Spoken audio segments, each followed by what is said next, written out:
So I've been kicking around this idea of starting a YouTube channel, and maybe I'm just gonna like do it as a day in the life of a sober individual.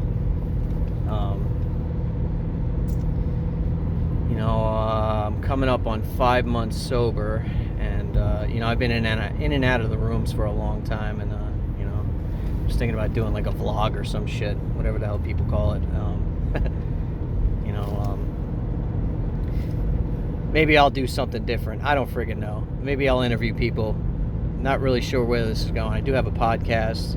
It's called Life on Life's Terms Podcast. It just talks about like sobriety, struggles, whatever, So anyway, I'm driving home from work. Not very interesting. I feel like I'm talking to myself here.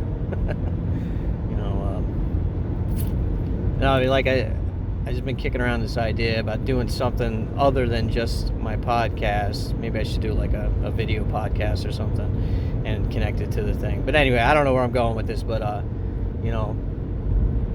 changed my life around this time. I've been in and out of recovery rooms. I'm not going to mention which ones I go to or which one I go to, but I go to one. So I believe in the 12 steps. It helped me get sober. But anyway, like I've been in and out of the rooms for like almost 11 years. So, I'm married, got kids. I work nights, and it was really easy to like hide my using and stuff. So, I'm not going to get into details about what I was using, because just in case like family members see this, they don't need to know everything. But they do know I'm sober now, and I'm doing good. It was a struggle for a long time, and I finally had enough, I guess. I guess that's the right word for it. I had enough. I pulled my head out of my ass, and I said, I need to stop this because I'm going to die, or I'm going to lose everything, which I have once before. Actually, who am I kidding? I've lost everything many times. I gave it away, but now I got a family and stuff, so like it's harder to just give that stuff up. In the back of my head, I did want to get sober, but I think I was too scared to, or I've been kind of like wondering, like, I don't know if I really wanted to get sober. Like, I think I wanted to look like I lived a clean life and just used in the closet, and I think I just didn't have the balls enough to get sober, to be honest with you, because it does take some balls, like you really got to take some, you got to take a look at yourself pretty hard and realize what the type of person you are and what you want to change, and which pretty much was everything. I do believe there's a God, and I'm not it. Drugs aren't it. That's what I used for a long time. They tell you in the rooms get a higher power, and alcohol and drugs were my higher power. I gladly turned my will and my life over to them. And I didn't really care about the outcome, so I always felt bad when I got caught, but it was because I got caught. If I wouldn't have got caught, I probably would have kept going. And that's the God's honest truth, but so I stuck and stayed this time, right? So I probably look disgusting right now. I just worked 12 hours, but anyway, I stuck and stayed this time. I followed a plan of action, the 12 steps, and I hit the ground running. I got a sponsor who was like, okay, let's really give this a shot. Like I had a bunch of different sponsors, pretty much used them by name, worked the steps once or twice, but like, to be completely honest, I really didn't implement them into my life. Like, I would be like, oh yeah, I'm turning my will and my life over to God, and then I do whatever the hell I wanted to, but and that's like, you can't be doing that. Like, it doesn't work that way. In the one fellowship, I remember I used to hear people say, you can't stay clean and live dirty. I was living dirty and not staying clean, so I had the double negative there. So this time I really started putting some faith into this program, and trusting that there is something out there that's been looking out for me. You know, I'm still alive after hard using for a long time, you know, and you know, I definitely escaped at a lot of close calls and stuff, and you know, and I made it out on a better side of things, and you know, so I started like really putting my faith into my God, whatever I don't know what you call, what you consider a God or whatever. Maybe you don't, you know, whoever's watching this out there, like, I believe in something, you know, and that's all that matters, is that I believe in something. So if you're really truly going to try to get sober, I hate to tell it to you all cupcakes out there, you're going to have to trust in something, whether it be the rooms of the recovery rooms and stuff like that. But, you know, I know a lot of people out there that like come in and they get scared away when they hear the God thing. It doesn't say you have to go with Jesus is my savior. You know, it doesn't say that, you know. I'm just putting it bluntly out there. All it says is you have to find a higher power and turn your life over to that. Turn your will and your life over to something better than what you were doing before. Because I gladly gave my life up to drugs and alcohol, like I said before, you know. So if you're struggling with that, just make it easy. Make up your own God, whatever, you know, but make it something positive and something that you can pray to and trust in. You know, I do believe in the power of prayer. I do believe in meditation, and I do believe in trying to do the next right thing. You know, shit that we learn when we're kids. You know, like don't screw anybody over. This is the one I got to tell myself sometimes, is don't take other people's stuff, because I was good at that. You know, like, it's a no-brainer. You know, but anyway, you know, I gotta tell myself that I was a thief, man. I was a liar. I lied all the time about everything, you know. I was good at it too, you know. Like, I should have been an actor or some shit. I could have been making millions of dollars, but I'd probably be dead. Probably would have really used a lot harder. But I've been lying since I was a kid. I've been stealing shit since I was a kid, you know. You know, I took a lot of people's shit that didn't belong to me. You know, so I make sure I don't take people's stuff. I don't cheat at work on my numbers. You know, I do work in a production plant. I'm not going to say what it is, but we make stuff, you know. And I used to fudge my numbers to, like, make it look like I got my quota for the day. And, you know, I don't do that anymore, you know. So, God forbid, if anybody from my job sees this, I'm not fucking you over anymore. Sorry. Sorry that I did that in the past, but you have a model friggin' employee now. So, you know, I own up to things when I'm wrong. You know, when I act like an asshole to my wife, I tell her, you know, I'm sorry. I shouldn't have acted like that. You know, and I'm trying to get better at that. You know, I'm not perfect. I'm never gonna be perfect. You know, but you know, the point is, you know, I'm striving to do better on a daily basis, you know. And I don't know, I'm just kind of like loving life these days, you know. Like, I hit roadblocks every now and again, but I bust through them shits, you know. You know, I think what like truly amazes me is that, you know, like, I feel at peace, you know, even though I struggle some days, you know, and I have a hard time, but I don't want to pick up a drug, you know. The thought does come in every now and again, but I don't want to pick up a drink or a drug, you know. And I know I can get through anything that life throws at me without them, you know. And before, I couldn't get through nothing without using something. It didn't freaking matter what it was. Weed didn't, you know, freaking. I was joking around talking to somebody. Oh man, I hate to admit this, but I am the only person that I know that got fired from a major department's hardware store. Let's just say there's two big major hardware stores. One of them I got fired from using air duster. So I used anything to get high, anything. You know, I had to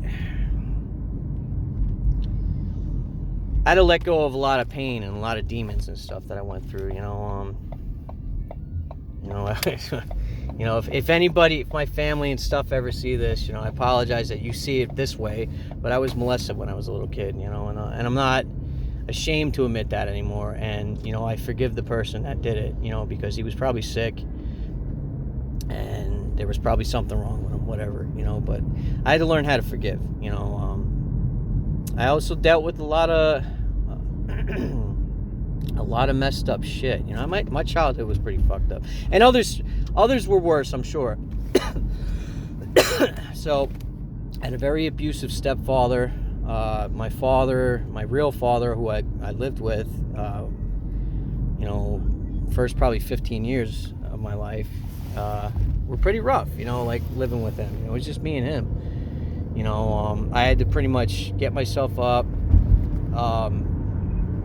get myself ready for school, cook myself food, you know, and I started experimenting very young because I was by myself all the time. You know, I drank a lot. You know, I would get into the liquor cabinet and stuff. You know, and I would fuck up at school all the time. My dad would kick my ass. You know, which I hate to say it. You know, these days these freaking kids are a little luckier than I was when I was a kid. I can tell you that. I'm not promoting like violence on kids, but some kids need their ass whooped. You know, but you know, we don't. I'll be the first to tell you, we don't beat our kids or anything like that. But we have good kids, so, you know, if I had a kid like me, I probably would have whooped his ass, you know. But my kid's really good, you know, so kudos to him, you know. But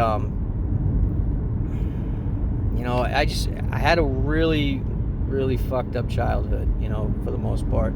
You know, I also had a very loving childhood too, you know. Like, I had grandparents who loved the shit out of me. I was definitely the favorite of all the kids, you know. I was, in an aspect, I was an only child to an extent because I lived with my dad. You know, it was just me and him, but I have a half brother and, you know, a mother and a stepfather, and, you know, it was rough over there. You know, we went through a lot of shit, you know, so I don't want to go too far into details, but my stepfather was kind of abusive, you know, and, but I, you know, with all that being said, all the hurt in my life that I felt, I have forgiven, and I have learned how to let it go. And, you know, I had to learn that, you know, like, through all that bullshit, when I became an adult, I used that as something to hide behind. I used that, basically, what I'm trying to say, what am I trying to say? What is it called? I used that to, pretty much get high, I guess. I don't know. I'm not exactly sure what the word is for it, you know. But I had to let all that stuff. Oh, I played a victim, okay. You know, I played a victim. You know, that's my part in things. You know, and I'm okay with that now because I'm moving past that. I'm not a victim anymore. You know, I didn't cause that stuff to happen to me, but I never moved past it, and I like to wallow in it. You know, it gave me an excuse to look at poor Dave. Oh, boo-hoo.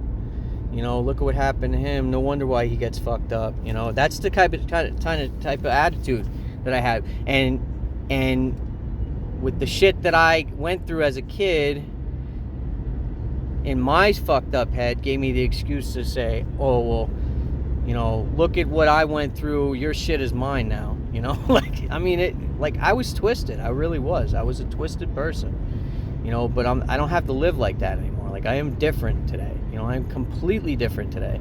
You know, I believe in going to work, working my ass off to provide for my family. You know, I get paid very well to do a job, you know, and what's the other thing? You know, I don't lie to people. And I try not to embellish stories. I'm a New Yorker, though. You know, I don't live in New York anymore, but we're bullshitters. You know what I mean? But, like, I try not to, like, because I used to, like, always have to be a one-upper. And I went through a lot of shit, so I had a lot of stories. But, you know, I did embellish some of them here and there. You know, but I try not to do that anymore. You know, I just try to do better than I used to. You know, but, you know, I try to live by a code, not to screw people over. You know, trust my higher power is going to get me through anything, and to be a better person, you know, and just not pick up a drink or a drug on a daily basis, you know. And my life is fucking gravy, you know. My buddy, my buddy always used to say, You know, any problems that we had after we get sober is all high-class problems. I got lots of high-class problems now, you know what I'm saying? I got a mortgage on a house that we don't live in yet. We've been working on it but I feel blessed that I have it. You know, I have a badass fucking F-150 truck. I love it. Hefty fucking monthly bill. My wife has a pretty much brand new car. You know, I like my problems today. I didn't like my problems when I was using. You know, I don't know, I'm almost home, so